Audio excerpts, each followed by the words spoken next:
अंतरिक्ष में चीन को मिली बड़ी कामयाबी। स्पेस स्टेशन पर पहुंचे 3 अंतरिक्ष यात्री। अंतरिक्ष पर बादशाहत की चाहत में चीन को पहली बार बड़ी कामयाबी मिल गई है। उसके 3 अंतरिक्ष यात्रियों ने अंतरिक्ष में ऐतिहासिक कारनामा कर दिखाया है। करीब 6 घंटे तक चली यात्रा के बाद चीन के अंतरिक्ष यात्री अब देश के अंतरिक्ष स्टेशन में कदम रख चुके हैं और इसमें बड़ी सफलता उनको मिल चुकी है। चीन के अंतरिक्ष स्टेशन निर्माण और उसमें अंतरिक्ष यात्रियों के कदम रखने को खगोलीय विज्ञान की दुनिया में एक बड़ी कामयाबी के तौर पर देखा जा रहा है। गोबी मरुस्थल से चीनी अंतरिक्ष यान के रवाना होने के करीब 6 घंटे बाद तीनों चीनी अंतरिक्ष यात्री देश के नए अंतरिक्ष स्टेशन में प्रवेश कर गए। China manned space agency CMSA के मुताबिक शेझाओ 12 अंतरिक्ष यान गुरुवार दोपहर अंतरिक्ष स्टेशन के कोर मॉड्यूल तिन्हाने से सफलतापूर्वक जुड़ गया और ऑर्बिटल कैप्सूल को प्रवेश करा दिया। CMSA ने कहा है कि पहली बार चीनियों ने अपने खुद के अंतरिक्ष स्टेशन में प्रवेश किया है। इसने यहां एक बयान में कहा कि तीनों अंतरिक्ष यात्री योजना के मुताबिक वहां संबद्ध कार्य करेंगे। सरकारी शिन्हुआ समाचार एजेंसी की खबर के मुताबिक अंतरिक्ष यान को गुरुवार सुबह रवाना किया गया था और चीनी स्टेशन से जुड़ने की पूरी प्रक्रिया में करीब 6.5 घंटे का वक्त लगा। अंतरिक्ष यान को लॉन्ग मार्च 2F रॉकेट के जरिए उत्तर पश्चिम चीन के गोबी मरुस्थल में मौजूद जियोक्वान उपग्रह प्रक्षेपण केंद्र से रवाना किया गया। इस अभियान का आधिकारिक टीवी चैनलों पर प्रसारण भी किया गया। अंतरिक्ष यान शेझाओ 12 ने तीनों अंतरिक्ष यात्रियों को अप्रैल में प्रक्षेपित किए गए अंतरिक्ष स्टेशन तिहाने के कोर मॉड्यूल की कक्षा में प्रवेश करा दिया। अंतरिक्ष से दुनिया की जासूसी कर सकेगा चीन। दोस्तों, चीन के हालिया मंगल और पिछले चंद्र अभियान के बाद ये सबसे बड़ा अंतरिक्ष मिशन था जिसमें उसे पूरी कामयाबी मिल चुकी है। अब वो इस अंतरिक्ष परियोजना के जरिए आसमान से पूरी दुनिया की निगरानी कर सकेगा।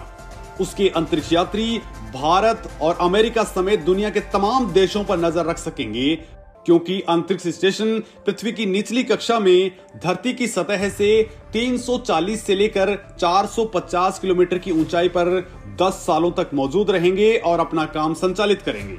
इस स्टेशन के तैयार हो जाने पर यह पाकिस्तान जैसे चीन के बेहद करीबी देशों के लिए बड़े फायदे का सौदा है और इसके बाद में तो पाकिस्तान में भी जश्न का माहौल है, क्योंकि पूरी तरह से तैयार हो जाने पर चीन ही एकमात्र देश होगा जिसके पास अपना खुद का अंतरिक्ष स्टेशन होगा। जबकि फिलहाल जो अंतरिक्ष स्टेशन मौजूद है वो है अंतरराष्ट्रीय अंतरिक्ष स्टेशन, जिसमें कई देशों की सामूहिक परियोजना है। चीन का अंतरिक्ष स्टेशन रोबोटिक आर्म से लैस है, जिसके सैन्य इस्तेमाल की आशंका को लेकर अमेरिका परेशान है, क्योंकि इसी के जरिए धरती के किसी भी कोने की निगरानी की जा सके। फिलहाल तिहाने पर उतरने के बाद तीनों अंतरिक्ष यात्री 3 महीनों के अभियान पर वहां पे रहेंगे।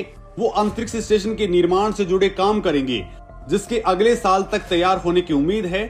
चीनी अंतरिक्ष यात्री हैशेंग ने पृथ्वी की कक्षा के पास पहुंचने के बाद कहा कि उनको बहुत अच्छा महसूस हो रहा है। वो इससे पहले भी 2 अंतरिक्ष अभियानों में हिस्सा ले चुके हैं। ये चीन का सबसे लंबा और करीब 5 साल में पहला मानव युक्त अंतरिक्ष अभियान है। दोस्तों, चीन ने इससे पहले तिहाने कोर कैबिन मॉड्यूल को 29 अप्रैल को लॉन्च किया था और उसी का रॉकेट ही बेकाबू हो गया था, जो धरती पर आकर के धड़ाम से गिरा था। और इसके बाद उसने एक कार्गो अंतरिक्ष यान को कुछ सामग्री के साथ में 29 मई को भेजा था। स्टेशन का निर्माण करने वाले तीनों अंतरिक्ष यात्री चीन के मानवयुक्त अंतरिक्ष अभियान की अवधि का एक नया रिकॉर्ड बनाने वाले हैं। इससे पहले साल 2016 में शेंझाओ 11 के सदस्यों ने 33 दिन अंतरिक्ष में बिताए थे। अगले महीने चीन की कम्युनिस्ट पार्टी ऑफ चाइना अपना शताब्दी वर्ष मना रही है और इसका जो समारोह होगा उससे पहले इस अंतरिक्ष यान को भेजना उनके नेतृत्व में चीन की एक बेहद बड़ी उपलब्धि को दर्शाता है और वो इसे अब चीन के लोगों में बड़ी उपलब्धि के तौर पे बताने जा रहे हैं।